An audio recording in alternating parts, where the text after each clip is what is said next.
네, 여러분 반갑습니다. 제가 사랑의 교회 새벽기도에 대한 소문을 많이 들었는데 사실은 깜짝 놀랐습니다. 들어오면서 이렇게 많은 분들이 하나님의 말씀을 기대하고 모이셨다는 것을 보면서 주님께서 그 마음의 소원대로 하나님의 지혜와 평안을 여러분들에게 베풀어 주시기를 기도합니다. 제가 그 작년 11월에 이제 코비드가 이제 한참 진행될 때죠. 그렇게 오래 갈 줄은 몰랐죠. 근데 그때 제 조카애가 어떤 미술 전시에 저를 초대를 했어요. 저도 오래간만에 이제 갔죠. 마스크를 쓰고 갔었는데 제가 화면을 좀 보여드릴게요. 네, 이런 그 전시였어요. 그 안국동에 그 차려진 조그만 전시회였고 이제 설치 미술을 이제 설치한 것이었어요. 그 제목이 가려진 말들 이렇게 해서 보내왔어요. 그게 무슨 뜻일까? 처음엔 그 말이 저는 달리는 말인 줄 알았다가 보니까 영어로 그게 아니에요. Masked words. 그러니까 마스크를 써서 말을 할 수가 없는 상태인 거죠. 그거를 이제 표현을 하고 싶은가 보다. 이제 이렇게 생각을 했어요. 그리고 이제 들어갔죠. 전시회 조그만 전시장인데 들어갔는데 그 전시장에 들어갔더니 그 앞이 전부 다 이렇게 천으로 가려져서 한 치 앞도 볼 수 없게 돼 있더라고요. 그 천이 가만히 보니까 마스크 천이에요. 그거를 길게 연결해가지고 그래서 한 치 앞을 볼 수도 없는데 더듬더듬 가보니까 그 벽에 마스크를 붙여놨어요. 근데 대부분의 글자는 볼 수가 없게 해놨고 중간쯤에 아주 흐리게 뭐라고 적었냐면 뭐라고 해야 할까요? 이렇게 적어놨어요. 이게 무슨 뜻인가? 그리고 이제 2층에 올라갔습니다. 2층에 올라갔더니 거기에는 이제 비디오가 이렇게 쭉 상영이 되고 있었어요. 근데 그 비디오가 사람들이 앉아서 누구랑 얘기하는 것 같은데 발의 모습 그리고 뒷모습만 보여줘요. 그리고 소리는 안 들려요. 근데 그 모습이 굉장히 불안해 보이고 발을 계속 떤대거나 그런 모습들이 나오는 거예요. 그리고 역시 마스크가 이렇게 있는데 거기에 희미하게 적혀 있어요. 말로는 잘 표현이 안 되는 이렇게 적혀 있어요. 그래서 이제 끝나고 물론 이제 미술이라는 건 자기가 상상하는 대로 받을 수야 있지만 그 작가인 그 조카애랑 얘기를 좀 나눴어요. 그랬더니 얘가 이제 설명을 이제 해주기 시작하는 거예요. 뭐냐 하면 자기들이 표현하고 싶었던 것은 그 코비드 시기 동안 우리가 전부 마스크를 끼고 살았잖아요. 그 기간 동안에 어려움을 겪었던 사람들이 어떤 마음을 가질까를 표현하고 싶었다.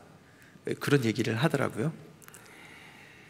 그 동영상에 나오는 사람들은 그 코비드 기간 동안에 우울증을 앓았던 청소년들. 왜냐면 청소년 때는 한참 그 액티브 할 때잖아요. 친구들 만나고 싶은데 못 만나고 이런 과정 가운데 우울증을 앓는 아이들이었어요. 그리고 코비드 기간 동안에 가장 고생을 많이 한 사람이 누구냐 하면 주부들이에요. 왜냐하면 애들 다 집에서 먹여야 되잖아요. 그리고 아빠도 집에 하루 종일 있는 분들도 많았거든요. 그러니까 이제 그 일을 하면서 이제 너무 힘든 거죠. 육체적으로 힘드니까. 그래서 우울증이 걸린 사람들을 인터뷰를 한 거예요. 그래서 그 벽에 적어 놓은 거는 그 사람들이 느꼈던 감정, 모이면 이 우울증까지 갔던 그 마음이 어려웠던 사람들은 자기가 분명히 우울하고 힘든데 말로 표현이 안 되는 거예요. 그렇다고 우리가 통곡을 한다거나 울어버리면 감정이 해소가 될 텐데 사실은 그것도 쉽지가 않아요. 우는 것도 연습이 필요하고 학습이 필요합니다. 근데 대개는 울지 말라고 학습을 받거든요. 그래서 오랫동안 그 일을 안 하고 나면 마음은 답답하고 표현할 길은 없는데 울 수도 없고 말로도 설명이 안 되고 상담자랑 앉아도 이제 그런 상태가 되는 거죠.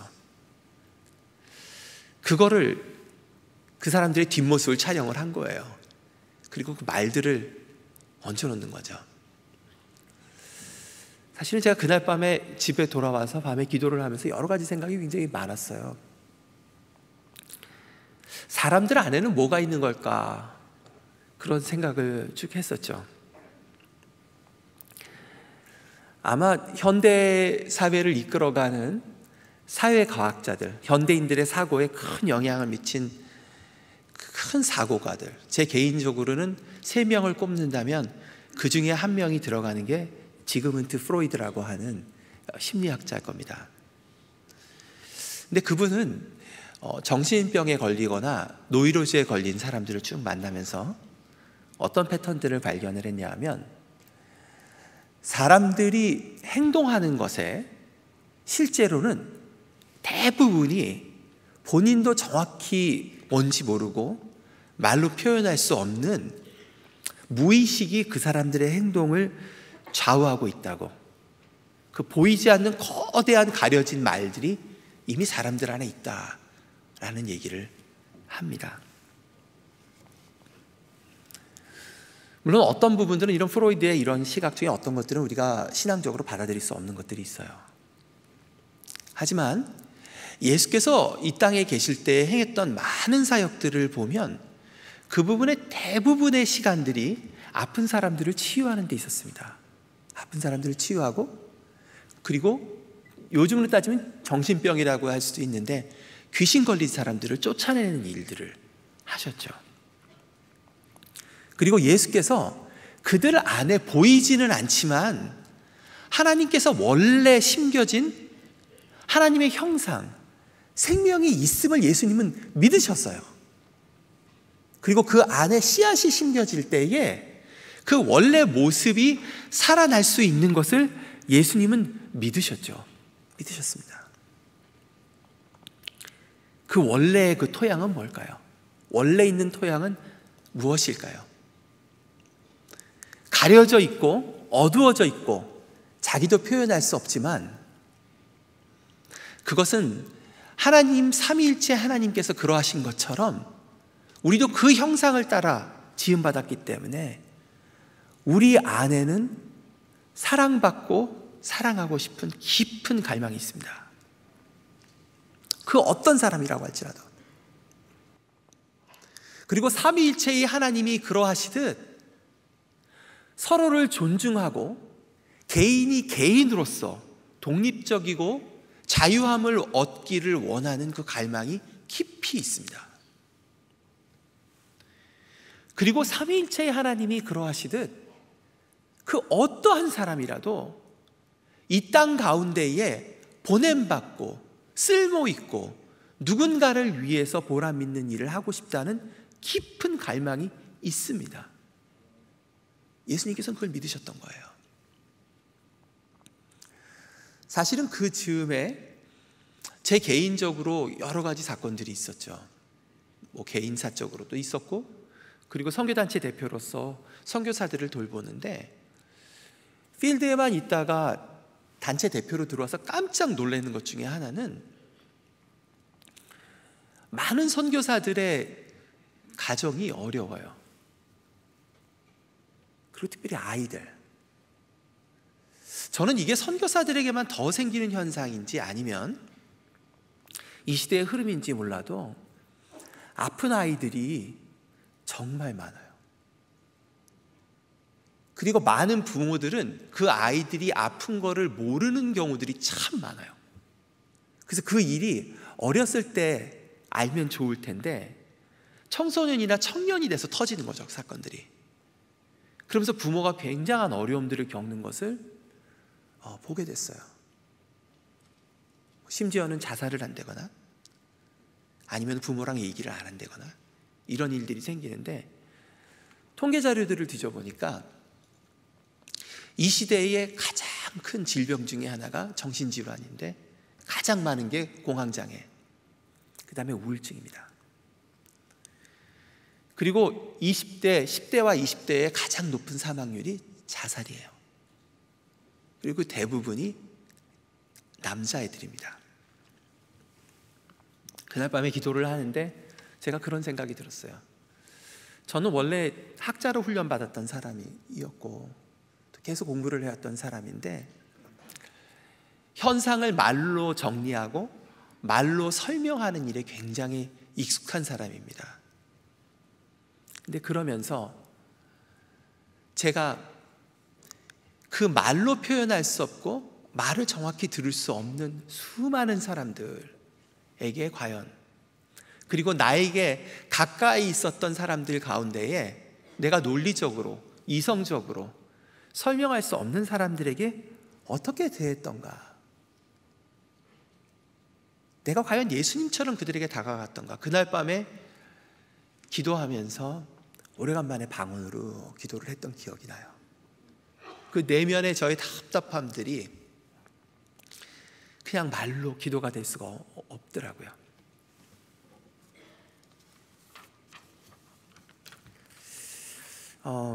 오늘 본문은 베다니에서 생긴 일입니다. 향유를 깨트렸던 여인에 대한 사건은 사복음서에 모두 기록이 돼 있어요. 근데 여러분들이 자세히 근데 사복음서를 읽어보면요, 얘기가 조금씩 다 다릅니다. 4개가 다 달라요.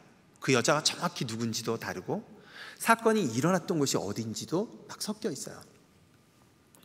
아마도 이 사복음서에 적힌 얘기는 두 사건, 초대교회에 내려오던 두 사건의 얘기들이 전승이 되다가 아마 편집자들에 의해서, 전승에 의해서 다양한 변종들이 나왔던 것 같아요.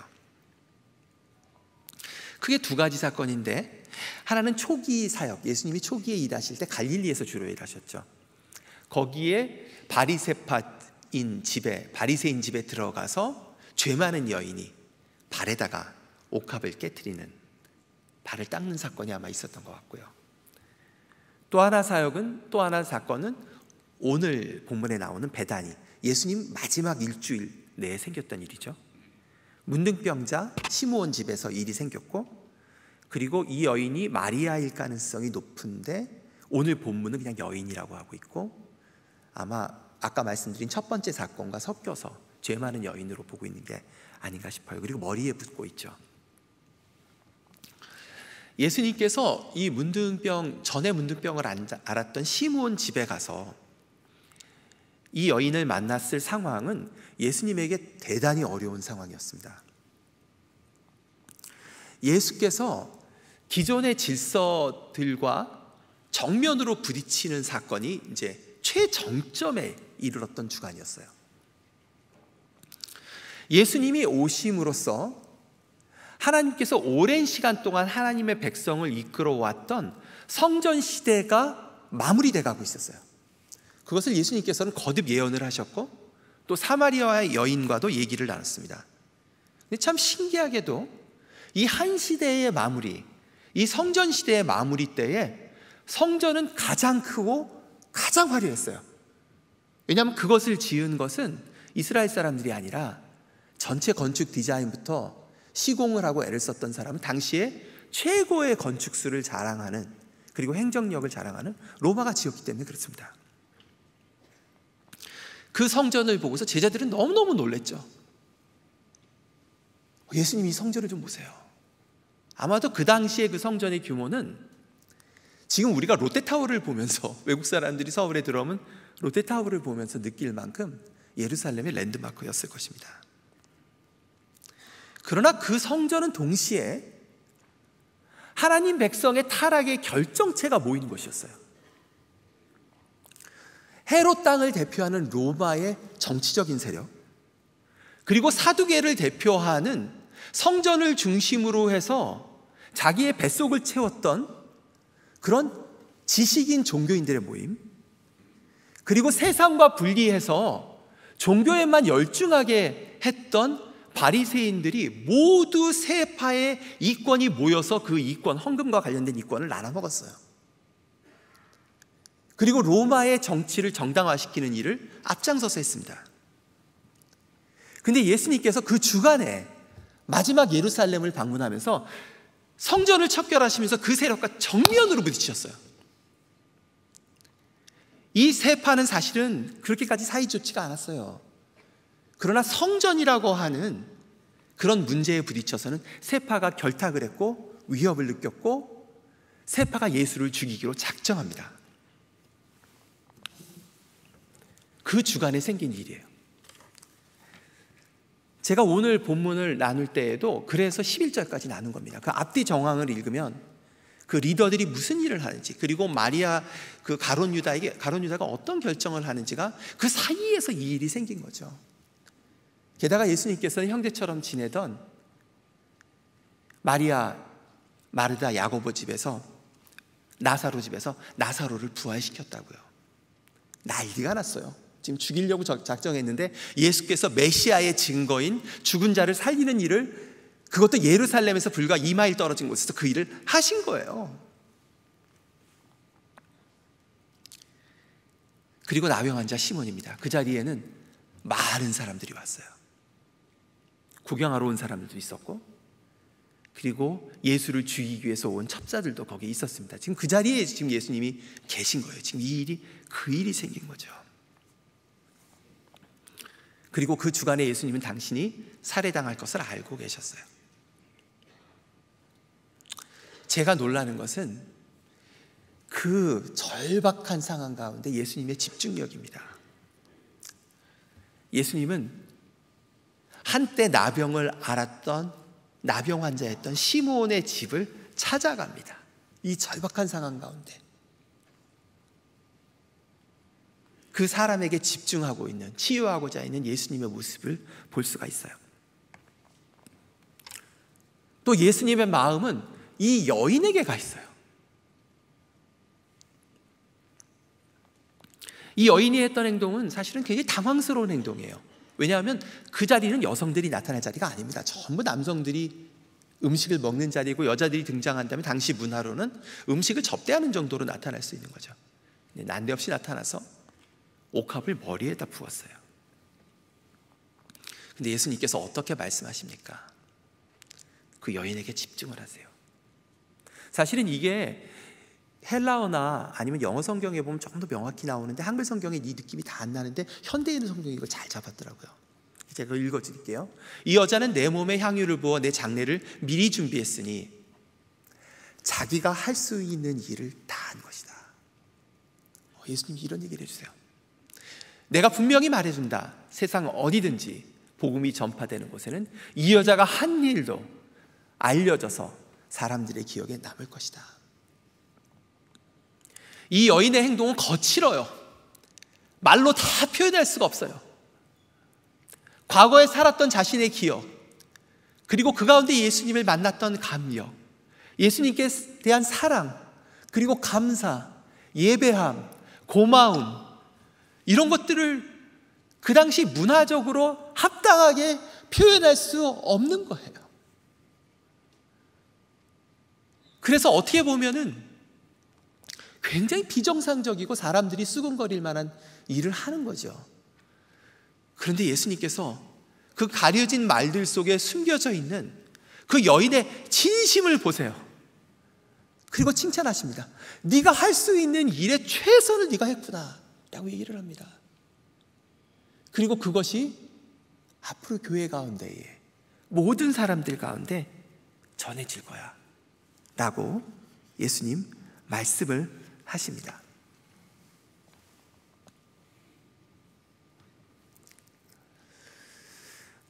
우리가 예수님의 사역을 기억을 해보면 예수님은 세상에 보냄받아서 가난하고 병든 이들과 대부분의 사역을 치유사역으로 보냈습니다. 동시에 예수님께서는 그 메시지에 있어서 하나님의 나라가 이 땅 가운데 왔다, 하나님의 나라가 가까이 왔다, 그게 헬라어로는 이미 왔다라는 뜻입니다. 그리고 그 얘기를 들었던 유대 사람들에게 그 하나님의 나라는 죽어서 가는 천국이 아니었어요. 유대인들에겐 그런 개념이 없습니다. 예수님도 그 말씀을 한 적이 없고 듣는 유대인들도 그런 식의 하나님의 나라를 생각하지 않았어요. 유대인들이 생각했던 나라는 다윗의 나라입니다.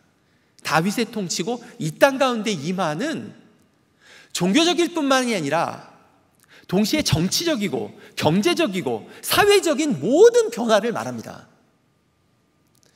그랬기에 그것은 로마라고 하는 기존의 마치 하나님의 백성 위에 있는 것 같은 통치자와 정면으로 부딪힐 수밖에 없었어요. 그리고 예수의 죽음은 정치적인 죽음이었습니다. 그러나 놀라운 것은 예수님께서 하나님의 나라를 선포하며 굉장히 거대 담론을 얘기하는 것처럼 보이지만 예수님이 그 일하시는 방식은 한 사람 한 사람을 만나고 치유하시는 것이었어요. 이것이 기독교를 공산주의와 사회주의와 근본적으로 가르는 포인트입니다. 사실은 기독교 세계관에는 이러한 거대 담론을 얘기하고 있고 하나님의 통치를 얘기하고 있기 때문에 사실은 막시즘 자체가 기독교에서 출발한 것입니다. 그 두 세계관이 연결되어 있어요. 그러나 막시즘은 구조적인 것이 바뀌면 모든 것이 괜찮아질 것처럼 얘기를 합니다. 그러나 그들에게 불편하게도 예수께서는 한 사람 한 사람에게 집중하는 일들을 보여주면서 이 신앙의 본질이 어디에 있는지를 보여줍니다.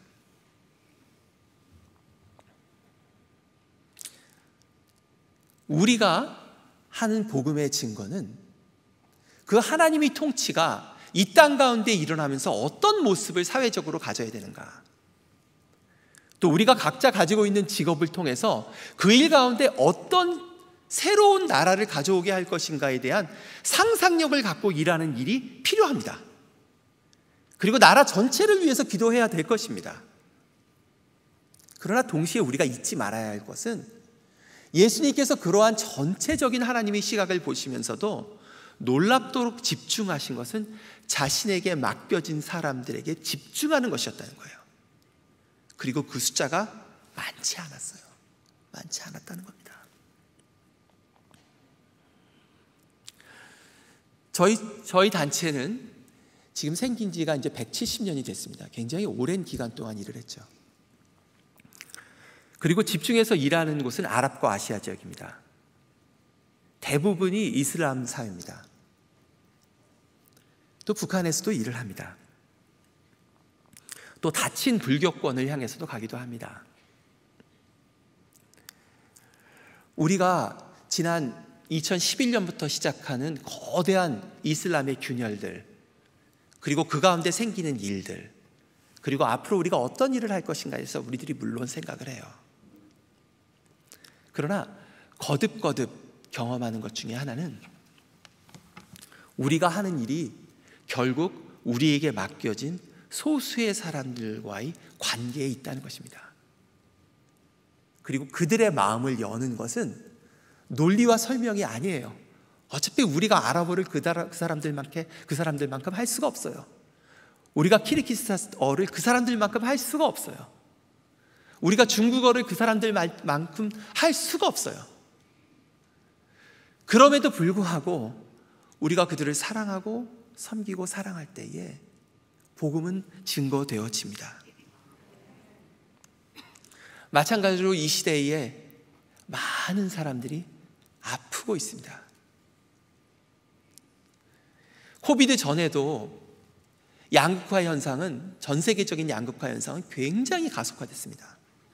그리고 코비드 기간에 풀려진 자본적 유동성으로 인해서 그 양극화는 더욱 가속화되고 이제 코비드가 끝나고 나면 그것이 가시적으로 드러나기 시작할 텐데 수많은 사람들이 아프고 가난하고 힘듭니다. 그 가운데에 오늘 본문은 어쩌면 예수님께서는 예수님이 하셨듯이 말이 아닌 성령의 능력으로, 그리고 설교가 아닌 그들과 동행함으로, 그리고 복음 전도가 아닌 그들의 필요를 채우는 일로 그들 가운데 함께 하라고 예수께서 그러하셨던 것처럼 한때 가려진 말들로 표현할 수 없는 우리의 죄의 결과로 인한 우리의 아픔 가운데 찾아오신 예수님을 기억하라고 오늘 본문은 얘기하는지도 모릅니다. 제 개인적으로는 세 가지를 다시 기억하고 다시 결심했습니다. 하나는 공동체가 아니라 관계다라고 생각하기로 했습니다. 우리가 코비드 기간 가운데 교회가 다른 모습을 띌 거에 대한 징조들은 계속 나타났습니다. 왜냐하면 그 이전부터도 포스트 모던의 시대 가운데 사람들은 공동체가 승리하고 공동체가 잘 되는 것보다도 이미 나에게 복음이 어떤 의미를 주는가에 집중해 오고 있었어요. 그리고 이 일은 코비드 기간 가운데 이후에는 더욱더 강화될 것입니다. 교회가 아니라 그 전에 있었던 공동체를 기억해야 될 것입니다. 예수께서 처음 시작했던 것은 가시적인 교회와 제도와 건물이 아니었어요. 물론 그런 것들 필요합니다. 그러나 그 원형은 공동체입니다. 그러나 예수께서 맺으셨던 그 공동체를 가만히 들여다보면 그 원형은 한 사람 한 사람과의 관계입니다. 우리가 관계라고 생각하면 우리의 사역은 훨씬 더 유연해집니다. 그 전에는 사람들을 전도해서 공동체 안으로, 교회 안에 불러와야 될 것 같았어요. 그러나 갈수록 많은 사람들이 교회에 올 만큼 건강하지가 않아요. 공동체 가운데 올 만큼 남의 문제에, 전체 문제에 신경을 쓸 수가 없어요. 그때 예수께서 어떻게 하셨나요? 그들 한 사람 한 사람들에게 가셨어요. 예수께서 가셨습니다. 그들이 예수의 무리에 소속되든지 안 되든지 관계없었어요. 치유하셨고 그리고 다시 그 집까지 찾아가셨어요. 대중성이 아니라 동행입니다. 우리들의 말씀이나 저는 특별히 설교자로서 그리고 일하는 사역자로서 제가 집중해야 할 것은 많은 사람들을 모으고 그들에게 일반적인 메시지를 전하는 시대는 지나갔다라고 생각합니다. 코비드 전부터 진행되었던 현상인데 이후에는 분명해질 것입니다. 그것은 원래 내가 배웠던 목양, 한 마리 양을 찾기 위해서 그들과 동행하고 끝까지 가는 것, 그것을 결심했습니다. 마지막으로 결심한 것은 말과 논리가 아닌 성령의 능력을 간구하기로 했습니다. 그것은 그 마지막 주간에 그 절박한 상황 가운데에 그 성령의 능력이 예수 그리스도를 붙잡았습니다. 그리고 그 성령의 능력이 예수 그리스도로 하여금 아픈 사람을 보도록 했어요. 자기가 위협을 받는데 아픈 사람을 보고 있어요. 그리고 그 진심을 꿰뚫어 봅니다. 저는 제 안에 그런 성령의 능력이 약하고 때로는 없다고 느껴지는 요즘입니다. 그러나 하나님의 나라는 말에 있는 것이 아니라 능력에 있습니다. 그리고 그 능력의 정점은 남을 위하여 자기 생명을 주어주는 십자가에 있습니다. 그 예수께서 사람의 모습으로 성령의 능력으로 여러분 한 사람 한 사람을 과거에 찾아오셨습니다. 그리고 여러분의 사정을 들으셨습니다. 그리고 가려진 말들에 숨겨진 여러분의 사정을, 그리고 여러분의 사명을 인정해 주셨습니다. 그 예수님을 기억할 때입니다. 그리고 성령의 능력으로 우리에게 맡겨진 사람들의 아픔 가운데 함께 동행하고 그리고 그들을 사랑하는 법들을 다시 배워야 할 때입니다.